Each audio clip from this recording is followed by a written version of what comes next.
What is up, guys? Welcome back to this NextJS crash course. So in this video, we are going to start our social media dashboard project. So up until now, we've been learning the basics of NextJS. We looked at what it is, the start boilerplate, pages, CSS, static files, and the last couple videos have been all about data fetching. So now we are going to take all of that and combine it and use it in an actual project. So basically what the project will be is we are going to use the YouTube API, the GitHub API, and the Strava API and fetch data and various stats about our account and display it in a dashboard format. So in this video, we are going to only focus on the YouTube API as well as some basic setup. So if you stumbled across this video and you just want to use the YouTube API and learn how to use that, you will be able to do that because what I do in this video is not specific to Next.js. If you're using any other JavaScript framework or just vanilla JavaScript, or even if you're not using JavaScript, if you just want to understand the API, this video will be able to help you out. So before I begin, I want to mention all of the code can be found on my GitHub in this repository, Next.js Social Dashboard. Okay, so I'm here in Visual Studio Code. I just have a basic Next.js project set up. So the first thing we need to do is install our dependency. So here we're going to be using three of them: Bootstrap, React Bootstrap, and SWR for the data fetching. So let's install all of those three, and then we can check our package.json to make sure they are installed, and it looks like they are. All right, there we go. So we have all of those. Now we can go into the now we can go into pages, index.js.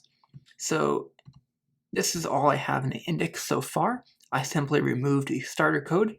We have the head here, which just says dashboard as the title. So I'm going to add an h1 tag that says benc dashboard.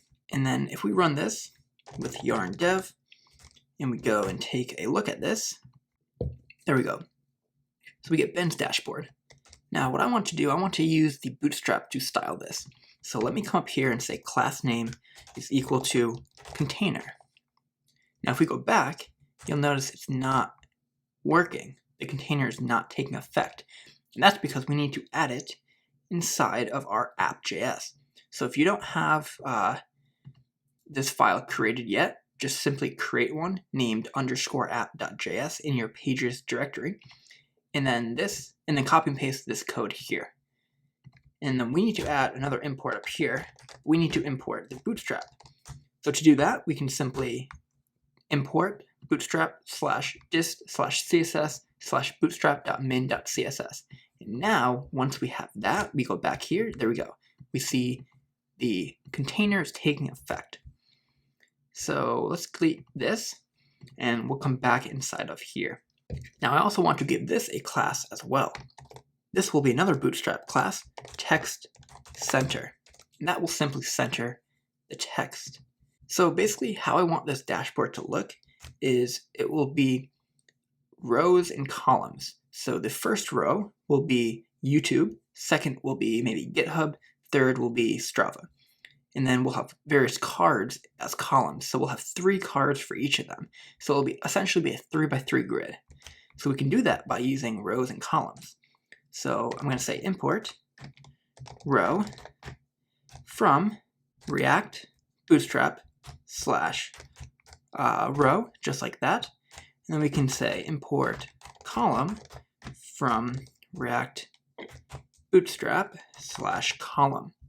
Now we can use these. So let me drop down here and first create a row. And then inside of this row, we're going to put 3 columns. And these will be medium columns, meaning they'll break when the screen width hits medium. So let's do 3 of those. And last one. Perfect. Now inside of these columns, what we're going to do is, for now, let's just put a p tag to see how this will look. So we'll put 3 of these.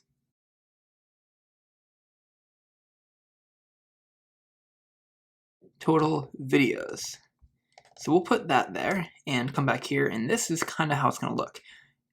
So we'll have these for YouTube, GitHub, and Strava, but the only difference is these will be eventually cars, so they'll look a little bit better. So that's good for now. Now let's work on getting the data. So because we are using SWR to fetch the data, we need to create a folder called lib, and then inside of this folder, create a file called fetcher.js, and this will act as a helper to fetch our data. So in here, we're simply going to say export default async. We're going to pass in our args like that, arrow notation, and then inside of here, we'll say const res is equal to await fetch args, and then we'll simply return the JSON of that response. Okay, so that's all we need there. And then now what we can do is we can create the actual API.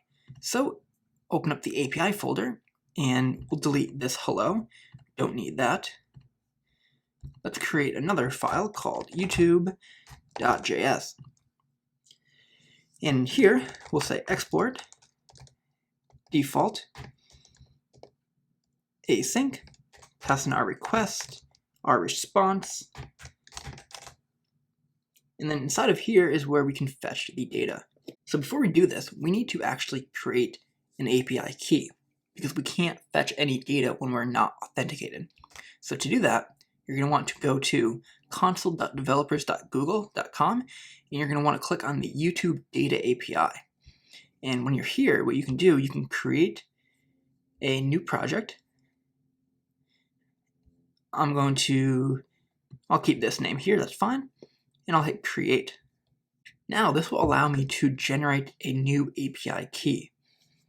So the project was created. Let's jump into that. Okay, let's go back here. So now that the project is created, I can go up here and select that project. And it says you don't have any APIs available to use yet. So let's add that. Let's go here, search YouTube, and we want this YouTube Data API. Click on that, we'll enable this, and then we're brought back to the screen again. So now what we can do is we can go down here to credentials. And as you see, we have no API keys and no OAuth IDs yet. So we want to create an API key.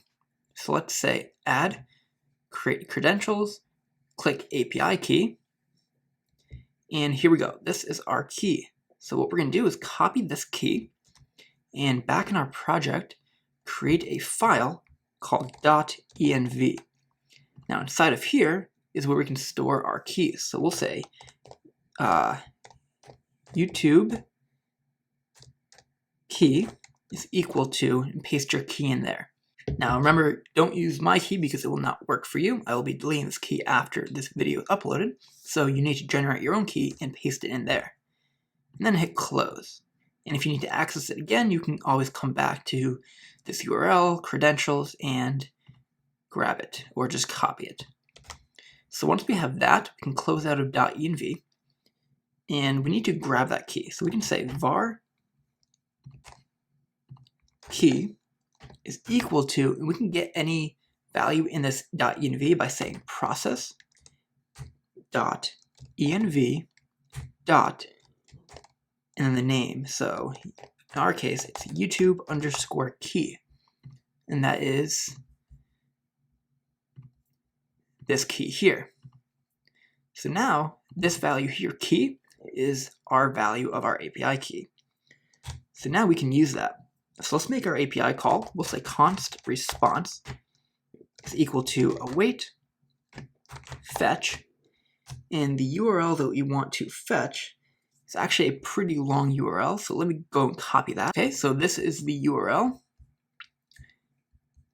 https www Google APIs, all of this, and this is the important part. So we have channels. The part is the statistics. That's what we're finding. The ID. So this is my channel ID. So you're going to want to change that to your channel ID, or you could fetch my channel ID as well. That works. But if you want your own data, use your channel ID if you have one. If you don't, use mine, that's fine.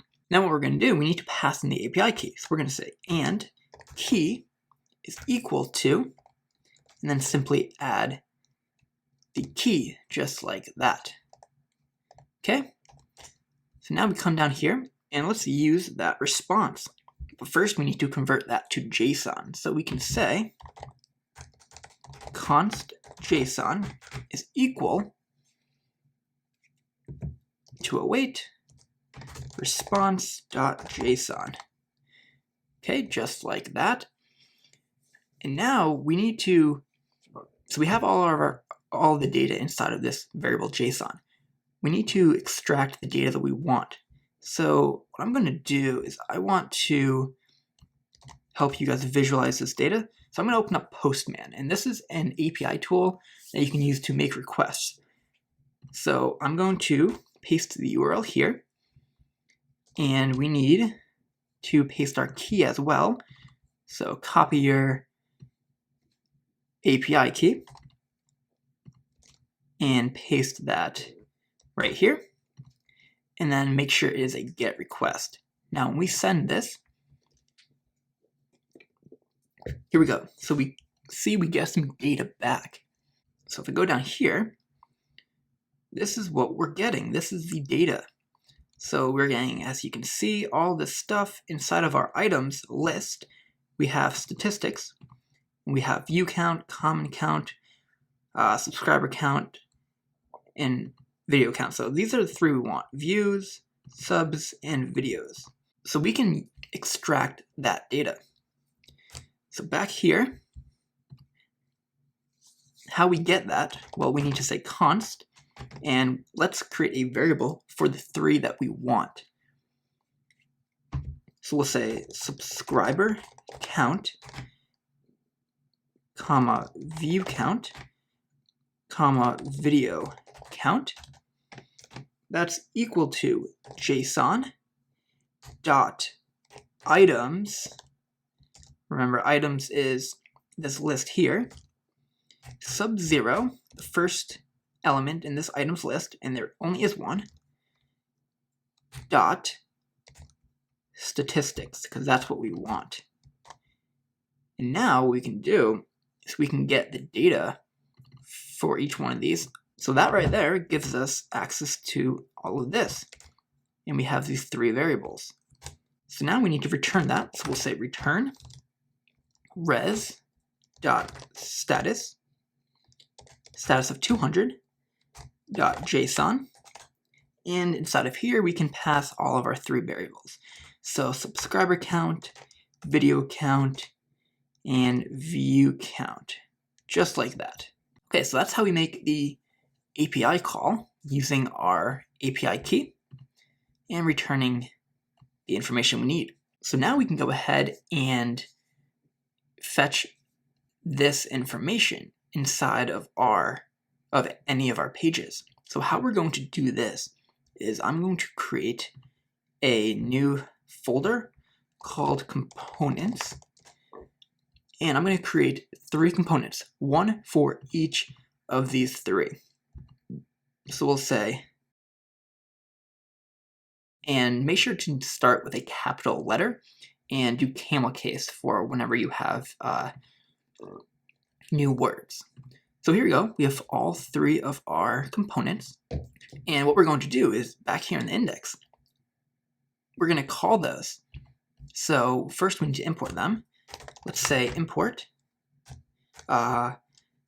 view count from components / view count. And then we're going to do the same for the other 2. Now, instead of subs, we can say subscriber count, just like that. Views, we can say view count. And videos, we can say video count. Now, right now, this will not work because we are not exporting anything from these files. They are blank. So let's go ahead and export stuff from them. We'll start with the views. So let's say const view count equal to parentheses, arrow notation, just like that. And then we need to export it at the bottom, just like that. Now inside of here is where we can make our request and then return the data in JSX. So we need to import a couple of things before we do that. We need to import React from React. We need to import use SWR from SWR. We need to import the fetcher that we made earlier from /lib/fetcher. And then finally what we're going to do is we are going to display this in a Bootstrap card. So we need to import card from React Bootstrap /card, just how we did the rows and columns earlier. Okay, so now that we have all of that, we can come down here and we can fetch our data. So to fetch it, all we need to do is declare a variable for our data. So we'll store that in data, and we also want a variable for our error. So if we get any errors, we can handle them. We'll set that equal to use SWR, and this takes in 2 arguments. We can pass in first our API, so that's /API/ we named it youtube.js. That's this one right here, which has the actual fetching inside of it. And then we need to pass in our fetcher. There we go. Now, this should have our data, and this will have any errors. So we can use those by saying if error. So if there's an error, let's just console log that. And then we'll say if exclamation point data. So if there's no data, let's return a div with a dash. So if it's when it's loading, just return a dash. And then else, this will be the default return. So when there is data, we'll return a div. Inside of here, let's put our card, and then we can use the title and text property. So we'll say card.title. That's a capital T, just like that. This will be YouTube views, and then card.text will have our data. This will be the view count. So we can pass in view count just like that. And this view count right here, we need to grab that. So we'll say const view count. That will be equal to data dot view count, just like that. And we're going to add a question mark here. So if this data is null for some reason, it will handle that and it will not return an error. Okay, so I'm going to delete this. Okay, so here we go. So I changed a couple of different things. Okay, so I just added some styling stuff, but this right here should get this. So as you can see, we now have YouTube views and the view count, just like that. So that's pretty cool. So now we need to do the same thing for all 3 of these. So what I'm going to do is I'm just going to copy this for each of them, change this to video count. We'll say YouTube videos. This will be video count. Change this variable here. And instead of data.viewCount, it will be data.videoCount. Okay, just like that. That should be good. And then over here, this is subscriber count. So change that. Change this. Change the variable. Paste that here and here. And there we go. This should be working now. So let's go back into our index. Remove that. Put these back in. And now when we go here, we should, okay, so we're getting the views and the videos. Subscriber count is not coming through.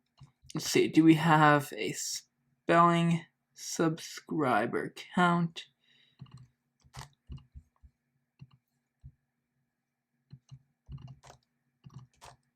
There we go. That should do it. Perfect. So now we have everything coming through. We have the subscriber count, the views, and the videos. So the last thing that I want to do is just add some basic styling. So give this a little padding. So I'm going to come back to the index, and I'm going to say style. We'll say margin. 100 pixels from the top, 0 from the right, 20 from the bottom, 0 from the left. Okay, there we go. So this is looking pretty good. So we have all of our YouTube stats. So in the next 2 videos, we are going to do the same thing for GitHub and Strava.